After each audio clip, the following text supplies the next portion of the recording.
Olá, muito boa noite. Sejam bem-vindos de novo a mais um Acontece no Centro Espírita. Hoje, como tema, e conforme anunciado a semana passada, vamos falar sobre os jovens e o suicídio. Relembramos-nos, no entanto, que podem enviar sempre que desejem as vossas questões para o nosso e-mail acontece no centro espírita@gmail.com ou através dos canais ou YouTube ou a TV Espírita ou inclusivamente na ACHEV no Facebook. O materialismo da época atual promove nos jovens a ideia de que só tendo bens materiais bons e todas estas inovações eletrónicas, como bons telemóveis, bons computadores de topo de gama, boas roupas ou bons carros para aqueles jovens que tiram a casa cedo, só dessa forma é que sentem prazer. Pois nós entendemos que é um prazer limitado, como todos nós sabemos. Mas mesmo assim, anseiam sempre por coisas melhores. Quando a vida não lhes proporciona tudo isto, deixam-se levar pelo desânimo, caindo na depressão muito cedo. Esta e outras causas levam muitas crianças e jovens ao suicídio, o tema do programa de hoje. O número de crianças que se suicidaram em 2017 foi, segundo um estudo da associação inglesa Chasing the Stigma, de 226 crianças só em Inglaterra, em 2017.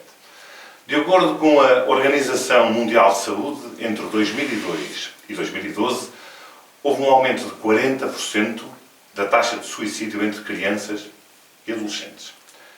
Estes dados são muito preocupantes e por isso trazemos hoje à conversa para este tema o Paulo Costeira, que, digamos, está com um grupo de jovens da ACHEV, e a Beatriz, que faz parte do grupo de jovens da ACHEV. Boa noite aos dois. Boa noite, Regina. Eu esqueço-me quase sempre de dizer boa noite antes de apareceres, mas já cá estás connosco. Ok.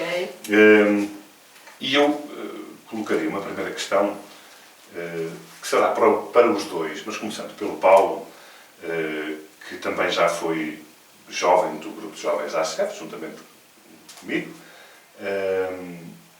Na tua ideia, na tua opinião, e se calhar transpondo também para a análise espírita, o que é que poderá levar um jovem a chegar a este ponto, a pensar no suicídio? Mais uma vez, boa noite a todos. Eu, antes de responder diretamente a essa questão, e porque se falou aqui dos dados da Organização Mundial de Saúde, dizer que são cerca de 800 mil o número de suicídios por ano, de acordo com os dados de 2016. E que por cada pessoa que se suicida, pelo menos 20 outras tentaram o suicídio, o que faz com que 16 milhões de pessoas tentem o suicídio anualmente no mundo inteiro. Se analisarmos as faixas etárias onde ocorre maior incidência de suicídios, nós vamos verificar que é na faixa etária dos 15 aos 29 anos e depois na faixa etária, que podemos dizer, do grupo mais idoso, a partir dos 65 anos. Naturalmente as causas não são as mesmas, mas centrando-nos agora nos jovens, portanto na faixa etária dos 15 aos 29, nós vamos encontrar, de acordo com a Organização Mundial de Saúde, diversas motivações que levam os jovens ao suicídio. Naturalmente que muitas delas, conforme vimos aqui nesta introdução, têm a ver com a ansiedade e com a depressão, outras têm a ver com o álcool e com as drogas, e também existem situações de desgosto. Desgosto por perda de entes queridos, desgosto amoroso, etc. São também causas que levam os jovens ao suicídio. Do ponto de vista doutrinário, nós podemos dizer que a principal causa é a falta de fé. Já Emmanuel diz isso nos seus livros, que muitas das vezes as pessoas optam pelo suicídio, pela fuga da vida, precisamente porque não têm a crença na continuidade da vida, portanto não acreditam que a morte é apenas o fim do corpo físico e que a vida continua, e também desconhecem aquilo que são as consequências que advêm desse ato de interrupção voluntária da vida. E, portanto, essa falta de conhecimento, essa falta de fé, leva muitos dos jovens a optar por ter uma vida. Naturalmente que nessas idades, e nós passamos por isso, porque já o fomos, nós somos tentados por muitas situações, quase todas que têm a ver com as questões materiais, como se falou também há pouco, e com aquilo que são os nossos relacionamentos entre os jovens e as vivências próprias da juventude, do namoro, do conhecer determinadas sensações, determinados prazeres que muitos experimentam, e porque não têm essa estrutura de qual é o sentido da vida, porque estamos cá de onde vimos, estamos aqui a fazer e para onde vamos, é facilmente depois perderem-se e levarem-se em situações de desespero e porem termo à vida. Nós estávamos há pouco a falar, como eu fiz na introdução, do aspecto material, mas nós sabemos que no aspecto doutrinário haverá outras circunstâncias que podem levar estes jovens a partir para essa solução radical, digamos assim. Naturalmente que muitas das vezes eles também são influenciados por entidades espirituais, o passado de vidas anteriores muitas das vezes também faz com que na existência atual eles sejam colocados, principalmente se já cometeram suicídio noutra existência anterior, que eles sejam colocados sobre essa prova novamente para saber se já compreenderam que não o devem fazer, e portanto não são só as questões materiais que influenciam essa tomada de decisão. Muitas das vezes obsessões, não é, de vidas passadas que nos incutem essas ideias. Até para nos fazerem falhar. Exatamente, e que nos levam a cometer isso. Ou então, como estávamos a ver há pouco, quando são suicidas reincidentes, não é? Já se suicidaram noutras vidas, é natural que na vivência seguinte essa prova lhes seja novamente colocada para ver se efetivamente não voltam a falhar. E muitas das vezes eles vêm em situações muito mais complicadas e portanto, é natural que essa vontade de pôr termo à vida lhes venha à mente. Mas julgo que ainda teremos oportunidade de esclarecer mais sobre isso. Pontos. Como disseste há pouco, Paulo, nós já fomos jovens, passámos certamente por situações, pelo menos com pessoas conhecidas, amigos, situações dessas, de alguns exemplos. Beatriz, pergunto-te a ti, que ainda estás nessa faixa etária, certamente que já tiveste também situações dessas e possivelmente até tentaste ajudar de alguma forma. Recordas-te de alguma situação? Porquê? Porquê é que esses colegas, para quem vive mais de perto com eles, como chegam a esse ponto?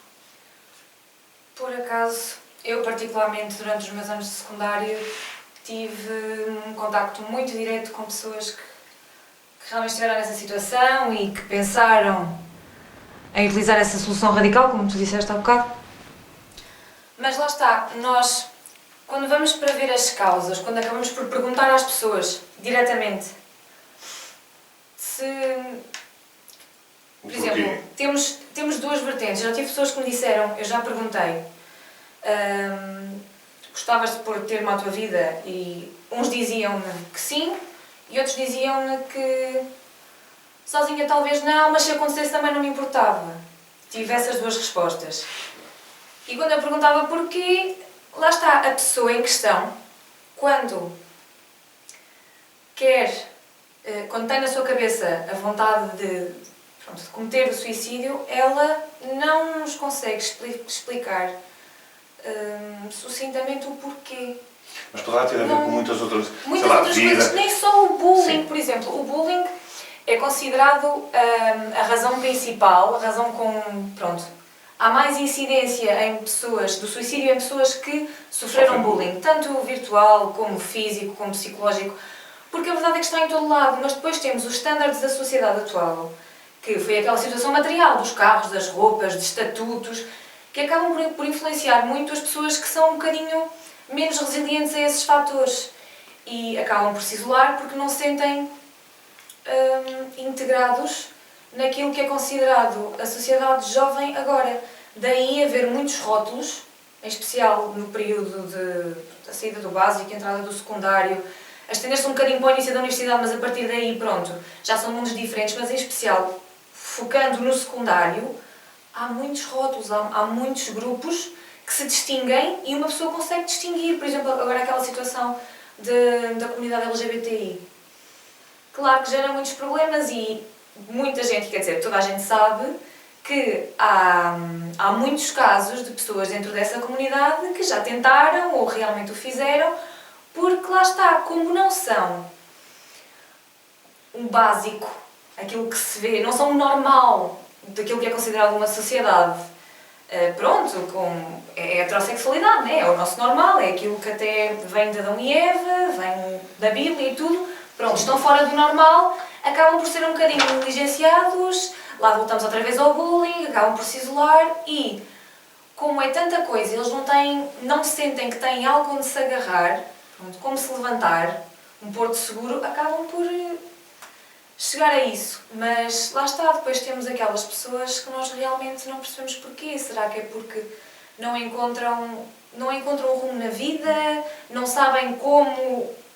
Porque se calhar até têm tudo. Até têm tudo e depois no final não têm nada, não se percebe porquê. Se calhar é isto, diria que talvez a verdadeira razão não esteja só no aspecto material. Falta de atenção, falta de cuidado. Muitas vezes até um simples reconhecimento também pode acontecer nesse sentido, não é? Nas escolas colocarem-nos de lado, por algum motivo, seja ele qual for, mas colocarem as pessoas de lado, as pessoas sentirem-se, o jovem sentir-se, sente-se negligenciado, sente-se rejeitado, que não pertence ali e depois, por mais que tente e pronto, nessa vertente eu encaixo um bocadinho, eu tentei dar-me com várias pessoas diferentes, mas de grupos mesmo diferentes, desses rótulos que se impõem agora, eu dou-me com muita gente diferente. E lá está, houve uma altura em que perceber onde eu me encaixava ficava complicado, mas entretanto, pronto, desenvencilhei-me, consegui, passei o meu secundário, estou na universidade, agora estou bem. Mas... A passagem para a universidade, Beatriz, falaste no secundário, o secundário pode ser uma etapa mais complicada, até porque podemos estar a falar na formação e na evolução do jovem, não é? Passando de uma fase jovem para uma fase já mais adulta, até porque a entrada na universidade trará seguramente outra responsabilidade.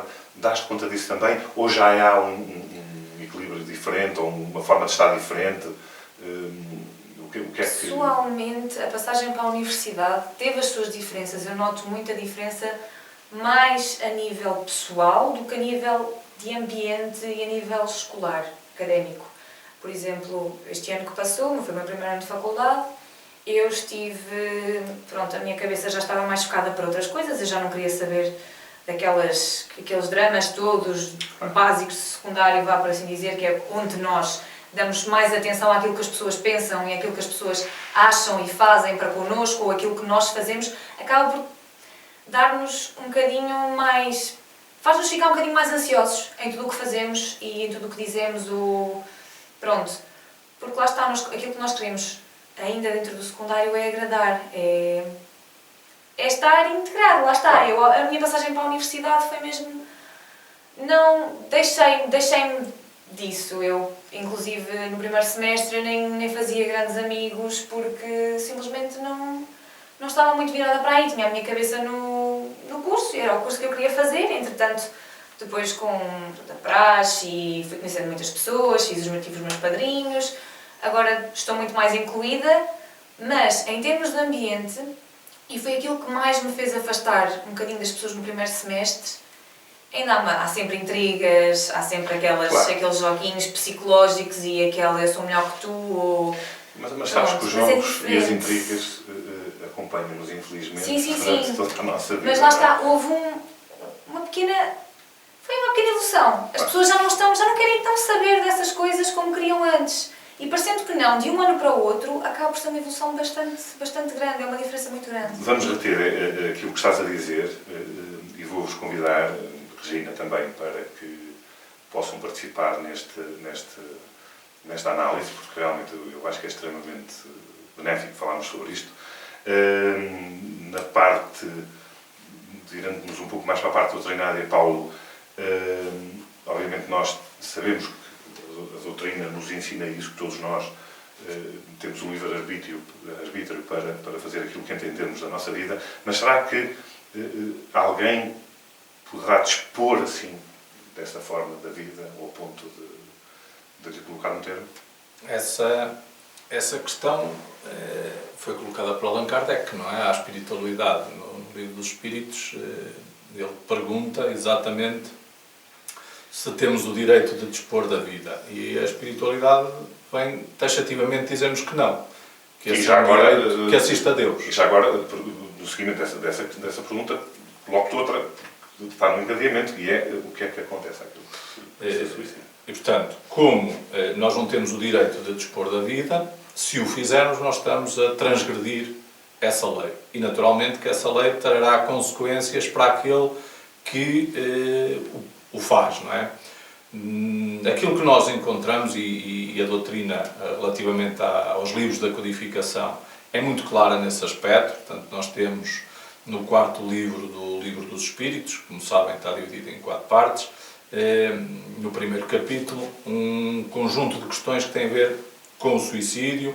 Naturalmente, esta é a primeira questão, a 944, a segunda, quero dizer, e depois, nas seguintes, vamos perceber quais são as consequências do suicídio.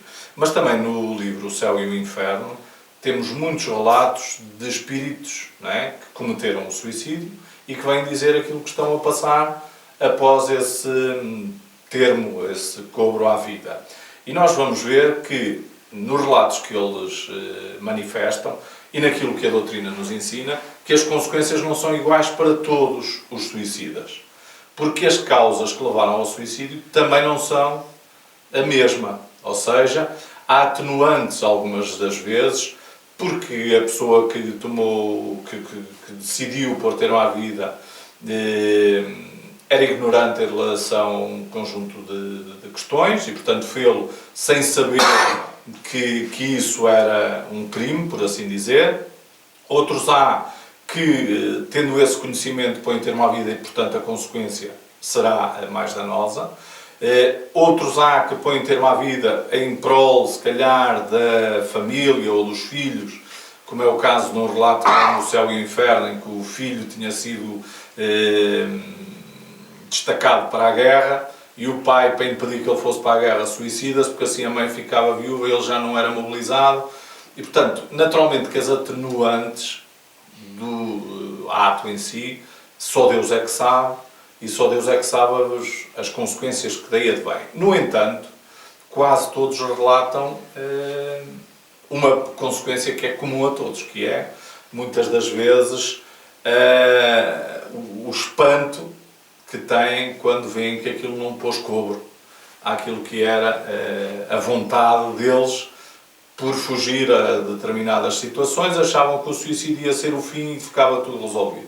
E o espanto deles é muito quando percebem que a vida continua e que o sofrimento por que estão a passar é muito maior do que aquele que tinham antes desse ato. Isto porque a maior parte deles fica numa perturbação espiritual e fica a reviver esses últimos momentos e as consequências do seu ato. Se for por enforcamento, continuam a vivenciar a asfixia, a aflição de ficarem com a falta de ar. Quem se precipita se atira para algum sítio, fica constantemente a reviver o momento em que se atira, em que se despedaça no solo, se usar uma arma de fogo, toda essa situação é vivenciada durante muito tempo, e porque, no caso dos jovens, a quebra da ligação entre o espírito e o corpo é feita numa idade em que essas ligações são muito fortes, a maior parte deles ficam ligados ao corpo por um tempo ainda considerável, porque essas ligações não se quebram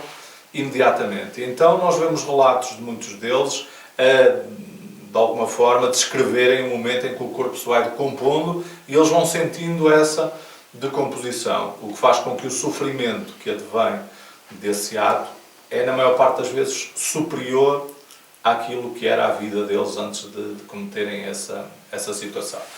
Depois também temos outras situações, não é?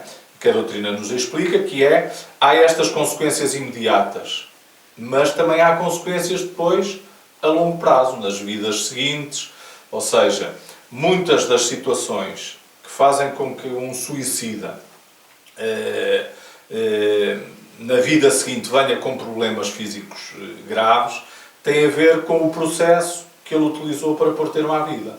E normalmente esse processo causa danos significativos no organismo físico que se, de alguma forma, gravam no corpo espiritual, que é o pé-espírito. E, portanto, na vida seguinte ou nas vidas sucessivas, esse dano, essa situação que ficou ali gravada é transmitida aos novos corpos físicos e, portanto, as pessoas vêm com problemas físicos graves e, por isso, muitas das vezes, acabam por novamente ser-lhes sugerido ou procurarem o suicídio por não conseguir, muitas das vezes, ultrapassar essas questões. Isso é quase, digamos que aquilo que se deverá aconselhar os jovens, ou uma forma de os aconselhar a não cometerem, não só pelo medo, mas também por perceberem o que é que, na realidade, poderá vir a acontecer. Tu há pouco falavas sobre as tendências, a tendência em praticar o mesmo ato em vidas sucessivas. E ainda agora falavas em alguns tipos de suicídio, mas os tipos de suicídio não são apenas aqueles que de uma forma imediata põem cor à vida. Não.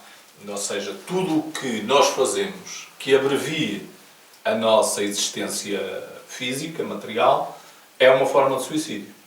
Portanto, o suicídio voluntário ou imediato que acontece no momento, e que temos vindo a falar agora, é uma dos tipos de suicídio. Mas, quando nós abusamos do álcool, quando nós abusamos de drogas, quando nós abusamos do sexo, quando nós abusamos da alimentação, do tabaco, tudo aquilo que encurta a nossa existência é um suicídio. Nesse caso, é um suicídio indireto, é um suicídio involuntário, mas não deixa de ser um suicídio. E nós temos relatos na literatura espírita, nomeadamente no livro Nosso Lar, onde vemos que André Luís, quando desencarna, durante alguns anos ele fica num umbral, portanto uma zona espiritual, onde ele narra alguns sofrimentos que passou e que constantemente ouvia alguém acusá-lo de ser um suicida. E ele não se lembrava de se ter suicidado. E mais tarde vem compreender que era suicida involuntário precisamente porque os abusos que ele teve durante a sua existência fizeram com que ele encurtasse alguns anos da sua vida. E isso acontece muitas das vezes, que o tempo que nós encurtamos da nossa existência, nas vidas seguintes, teremos que quase que recompensar esse período. E, portanto, acontece muitas das vezes os suicidas terem vidas relativamente curtas na existência seguinte, porque vêm, de alguma forma, viver aquilo que interromperam. Isto é uma das marcas que trazem consigo em função do tipo de suicídio que cometeram. Exatamente. Suicídio, quer seja de uma forma direta ou indireta. Porque aquele que abusou do tabaco, por exemplo, dirá certamente com problemas respiratórios, e de muitos exemplos que podemos dar. Beatriz, o que é que, de alguma forma, tu tentavas transmitir àqueles colegas que passaram por essa situação? Parecendo que não, é mais fácil falar do que realmente fazer. Eu não conseguia, e não sou só eu, muita gente, fora os profissionais de psiquiatria, de psicologia, quem estivesse fora desse meio, o que quer que nós tentássemos dizer, era um bocadinho difícil encontrar as coisas certas para dizer porque realmente fizesse efeito. Até porque é difícil viver a situação. Não é? A partir do momento em que nós não sentimos exatamente aquilo que a pessoa está a sentir, é difícil saber exatamente o que dizer para fazê-la aguentar um bocadinho mais. A única coisa que nós conseguimos realmente fazer é mostrar que estamos ali para dar apoio. É uma das coisas que eu dizia, porque no meu grupo de amigos éramos todos um bocadinho estranhos. E então, pelo menos 2 de nós estavam um bocadinho estavam um bocadinho mais grave do que os outros, e a única coisa que eu tinha a certeza que eu dizia e que era ouvido era: se sempre que precisares de falar sobre alguma coisa, sempre que precisares de gritar, sempre que precisares de chorar, sempre que precisares simplesmente de estar com uma presença para acalmar um bocado, tu podes-me ligar. Era a única coisa que eu tinha a certeza que eu podia dizer e que realmente eles iriam ter em conta, porque nós não conseguimos sequer perceber se vai ficar na cabeça dele as palavras que nós estamos a dizer ou não. Nem sempre é fácil nós Depende, entender. E às vezes podemos dizer a palavra errada. Não é? Depende das causas. Uma delas, por acaso, tinha a ver com uma decepção amorosa, mas que agravou a ansiedade que ela já tinha. Outra delas foi um bocadinho pior porque, lá está, era um daqueles casos em que nós perguntávamos e ela não sabia dizer porquê. Ela simplesmente estava muito deprimida, inclusive andou em muitas consultas, ainda, não sei se ainda em medicação, mas andou em medicação muito forte durante muito tempo, muitas consultas, inclusive esteve internada durante uns tempos. Ainda cá está, vai entrar na universidade este ano, 2 anos depois, mas conseguiu, está lá, e eu acho que está muito melhor do que estava antes. Lá está, eu acho que ela precisou deste processo que foi o secundário, deste processo que foi este bocadinho da vida dela, foi entre os 16 e agora aos 20. Ela precisou de levar um bocadinho mais de tempo para se encontrar a ela mesma e para perceber mais ou menos o que é que realmente ela está aqui a fazer do que os outros. E honestamente, eu agradeço que ela tenha demorado este tempo todo, que foi o tempo que ela precisou para perceber que realmente consegue fazer alguma coisa com a vida. Mas chegou lá. Eu coloquei esta questão propositadamente porque para nós percebermos a visão de quem passa por essa experiência, logicamente com algum amigo. E agora peço ao Paulo a mesma opinião, mas transportando para os aspectos doutrinários. O que é que a doutrina poderá fazer para de alguma forma, desviar ou aconselhar estes jovens? Quem diz estes jovens diz estas pessoas, porque obviamente estamos a falar do suicídio na juventude, mas o suicídio é extensivo a todas as idades. Mas o que é que deve a doutrina fazer para ajudar estes jovens? Isto no sentido de até a Beatriz e outros jovens que nos vejam possam de alguma forma até aproveitar. Esta resposta é transversal tanto a jovem como não jovem. O grande problema da juventude muitas das vezes é que eles não estão receptivos a estas questões mais espirituais. Portanto, andam muito mais distraídos com as questões materiais, por assim dizer, do dia-a-dia, e não estão muito receptivos a esta questão, enquanto adultos, outros adultos ou noutra fase da vida, se calhar já se questionam sobre a vida em si e os aspectos que têm a ver do sentido da vida. Mas aquilo que às vezes é complicado, e eu, enquanto jovem, tive uma pessoa conhecida que se suicidou, com 13 anos de idade, precisamente porque o avô morreu e ele era muito ligado ao avô, e achava que assim ia estar com o avô, e provavelmente não teve essa oportunidade. Agora, também tive já na minha vida profissional um colega de trabalho que se suicidou por questões económicas, portanto tinha uma atividade económica, não correu bem, ficou endividado e não conseguiu enfrentar essa situação perante a família, perante a sociedade e depois ter má vida.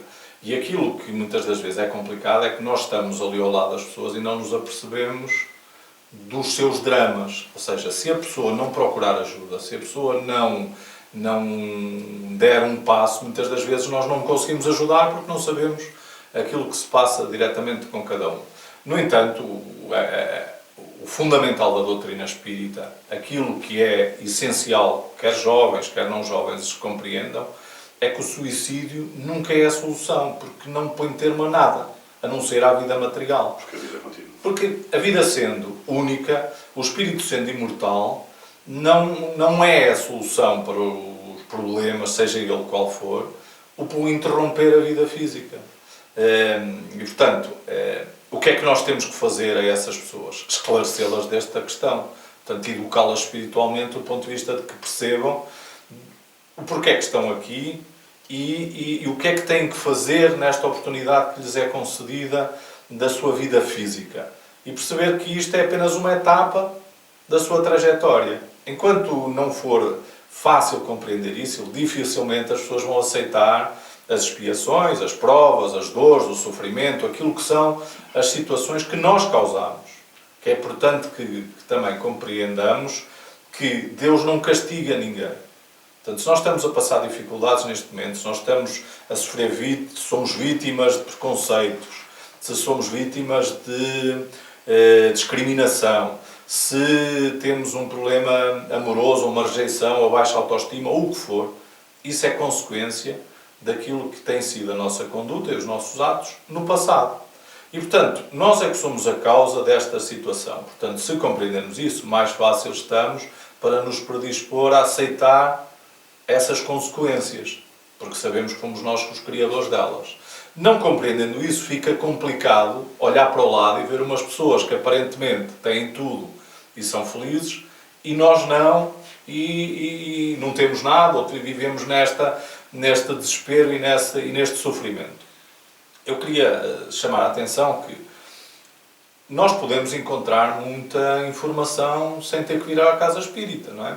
Temos livros, hoje em dia a maior parte deles estão disponíveis na internet, livros doutrinários, naturalmente. Já falámos aqui nos livros da codificação, do Livro dos Espíritos, o Evangelho segundo o Espiritismo, o Céu e o Inferno, que abordam estas questões. Mas temos também o Memórias de um Suicídio, de um Suicida, que... livros desses que a Regina daqui a pouco já irá falar sobre eles na nossa rubrica. Que conta muito daquilo que são as consequências do ato em si. E temos também filmes. Temos um filme que é Para Além do Horizonte, que é um filme que tem alguma ficção associada, mas que aborda questões que têm muito a ver com a doutrina dos espíritos e que, ao fim e ao cabo, é interpretado por um ator muito conhecido, que foi o Robin Williams, e que paradoxalmente se suicidou quando soube que tinha uma doença de demência, portanto, uma espécie de Alzheimer. Mas o filme retrata precisamente uma situação que é: ele acaba por morrer vítima de um acidente e a esposa não consegue lidar com a perda. E ao fim não vou contar o filme todo para não perderem o interesse por ir ver o filme, mas ela não conseguindo lidar com essa perda acaba por partir uma vida dela. E depois nós vamos ver no mundo espiritual aquilo que é o amor em ação, que é o sentimento que ele tem e que compreende que a esposa não cometeu o ato que deveria, não é? Deveria ter suportado em vida essa perda, precisamente porque não tinha o conhecimento de que mais tarde quando morresse iria provavelmente se reencontrar com o seu ex-marido, e ao pôr termo à vida afastou-se completamente dele, porque ficaram em planos espirituais totalmente diferentes. E ele enceta uma busca até poder chegar a ela e resgatá-la, de forma a que ela depois, numa vida seguinte, possa reparar esse erro e juntos possam novamente constituir uma família, etc. E voltar a um relacionamento e a consolidar o amor que sentem um pelo outro. Portanto, nós temos muitas formas de esclarecer. O difícil, muitas das vezes, é chegar ao jovem. E aquilo que nós procuramos fazer no nosso grupo de jovens é, através de atividades culturais, através de teatro, através de música, através de vídeo, etc., fazê-los perceber determinados conceitos doutrinários e não ser unicamente uma espécie de reunião onde estamos unicamente a debitar matéria, por assim dizer, doutrina, mas não, que eles compreendam, nos problemas que vivem no dia-a-dia, compreendam como é que a doutrina explica essas situações e como é que eles as devem compreender e suportar. Claro, certamente que iremos abordar este tema mais para a frente, porque o programa promete continuar. Obrigado, Paulo. Obrigado, Beatriz. Passo-te agora a palavra, Regina. Este tema é um tema muito premente, é um tema muito complicado.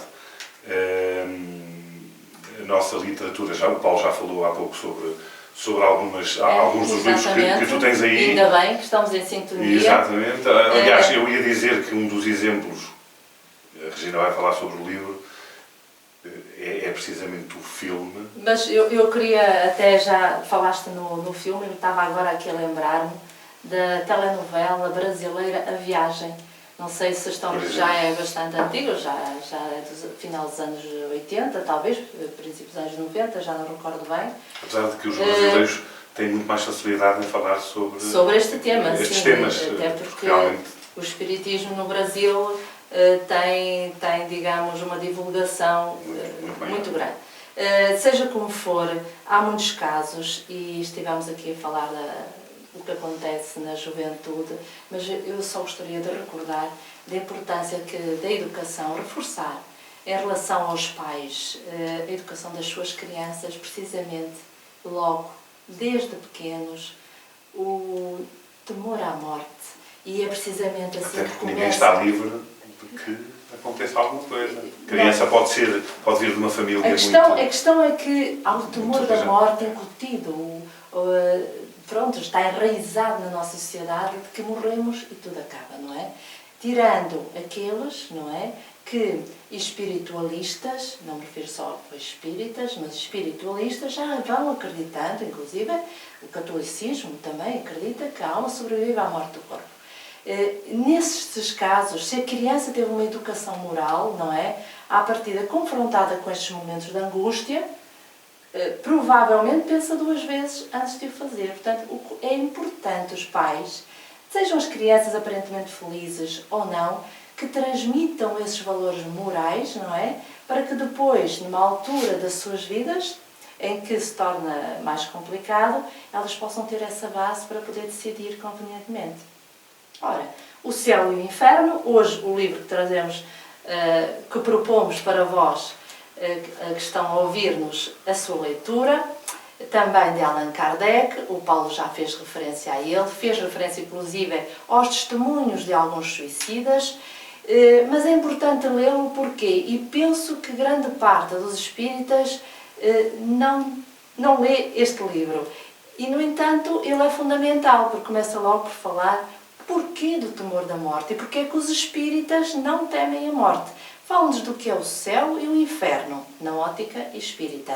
Falam-nos o que são anjos, o que são demónios, se existe, se não existe, como é que o espiritismo explica. Portanto, e depois, como falámos já anteriormente, os testemunhos daqueles que passaram para o outro lado da vida, os que se passaram, digamos assim, felizes, porque cumpriram com a sua missão, aqueles menos felizes, porque a deixaram em meio ou que não conseguiram superar as suas provas, e os outros que puseram termo à vida. Depois, falou também já o Paulo, neste livro de Ivone Pereira, talvez um dos livros mais lidos da Ivone Pereira do Amaral, médium brasileira, que tem uma mediunidade peculiar, além da psicografia e da vidência.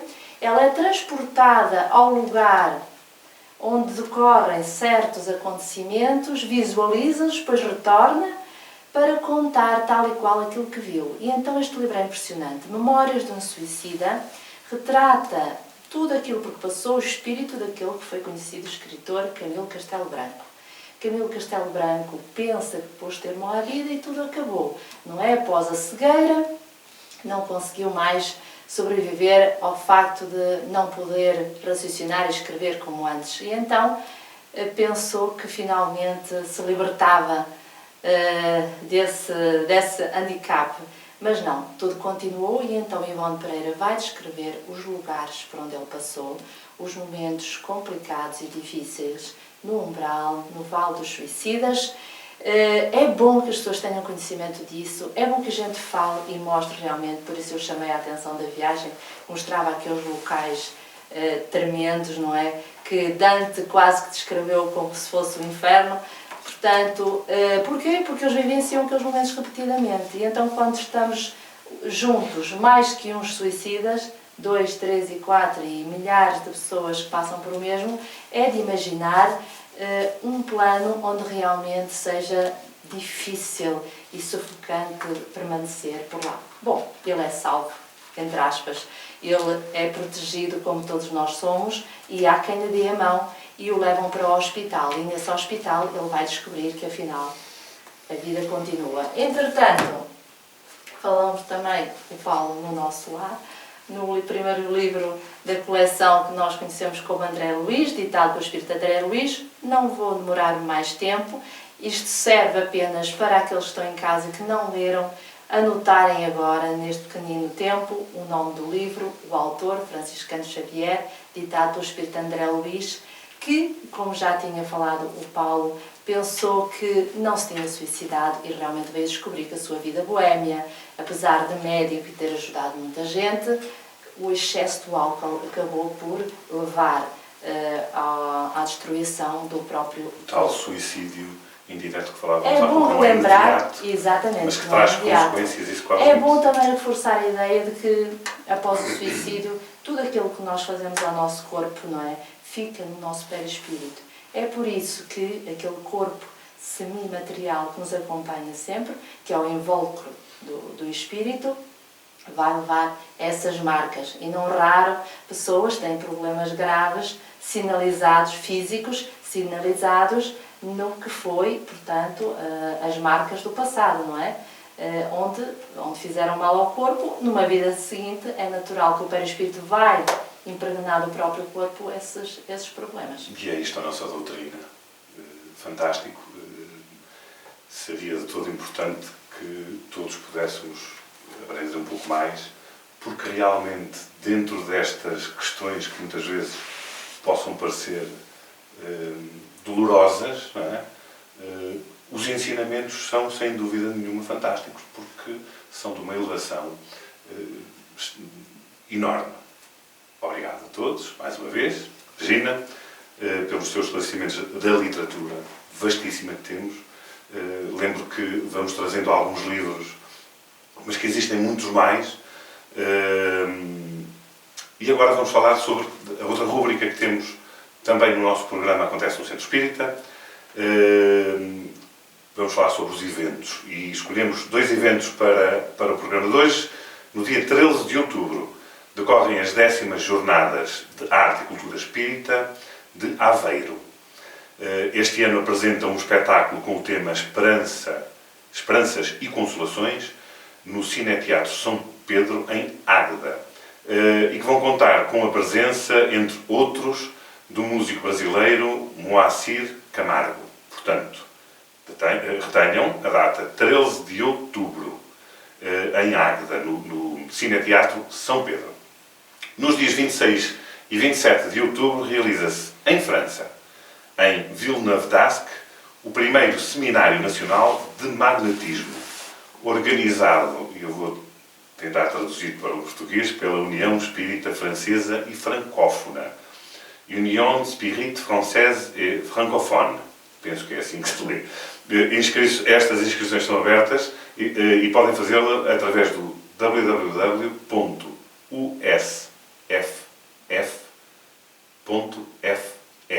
Irá passar em rodapé para que os interessados que nos possam estar a ouvir, quer em Portugal e que nesta altura, para 26 e 27 de outubro, se possam dirigir a França, ou para os nossos amigos espíritas ou não, que nos ouçam em França, para que o possam fazer, se possam inscrever.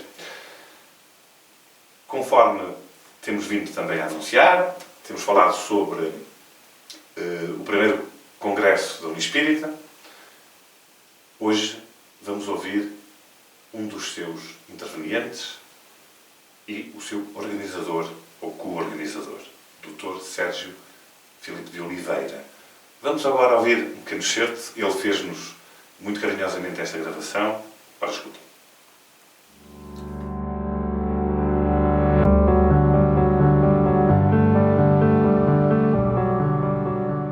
Quero falar com você do Congresso Internacional da Universidade Internacional de Ciências do Espírito, a Uniespírito, que em parceria com a Associação Social e Cultural Espiritualista de Viseu, juntando esforços para essa empreitada que é essa Universidade de Ciências do Espírito, nós vamos estar reunidos em parceria com o Círculo da Posat Filmes, em parceria com o Instituto Dr. Sérgio Felipe de Oliveira, em parceria com você.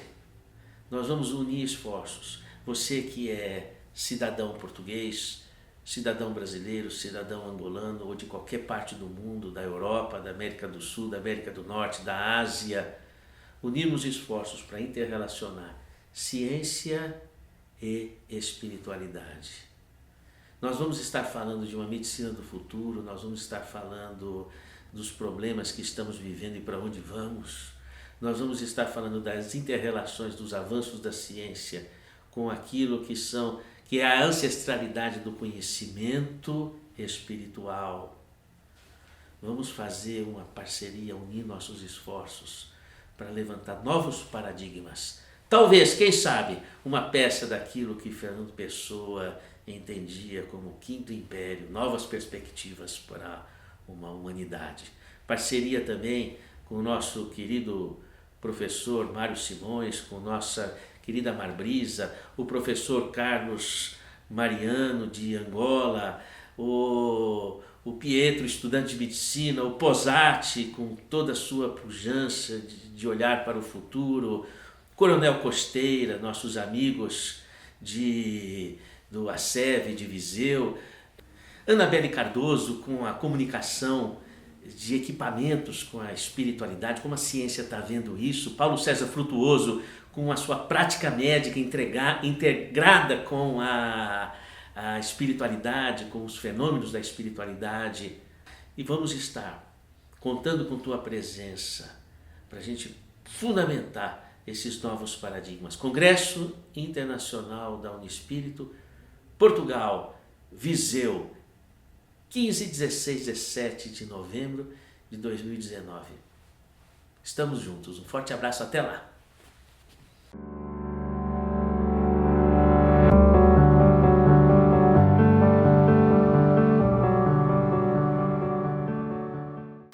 Obrigado, Dr. Sérgio Filipe de Oliveira. Vamos contar consigo, vamos vê-lo aqui em outubro.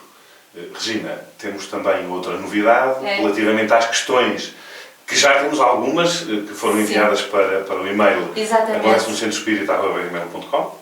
Nós temos vindo a noticiar, portanto temos um e-mail para contacto e têm-nos sido colocadas algumas questões. Os temas são todos diferentes, dispares, não é? Como é óbvio. Cada ser humano tem as suas dúvidas, por isso resolvemos, para não fugir se calhar aos temas do dia, não é, de cada programa, nós iremos fazer um programa apenas para, talvez com um ou outro convidado, para dar resposta às questões que nos são colocadas. Muito bem. Portanto, reforço. Agradecemos imenso pela participação, Exatamente. mas vamos responder. Exatamente. E volto a repetir. Se entenderem colocar-nos alguma questão ou fazerem-nos saber de eventos que possam estar para acontecer nos vossos centros espíritas, nos vossos países, por favor, não hesitem. Enviem-nos. E nós, com toda a certeza, que os iremos transmitir aqui. Foi um prazer. Mais uma vez. No próximo programa vamos falar de... praticar a caridade. Ora, aí está. É isso. Ora, aí está um bom conselho. Vamos praticar todos a caridade. Até à próxima semana, se Deus quiser. Na quarta-feira, cá estaremos, a partir das 21 horas. Foi um prazer enorme. Fiquem em paz.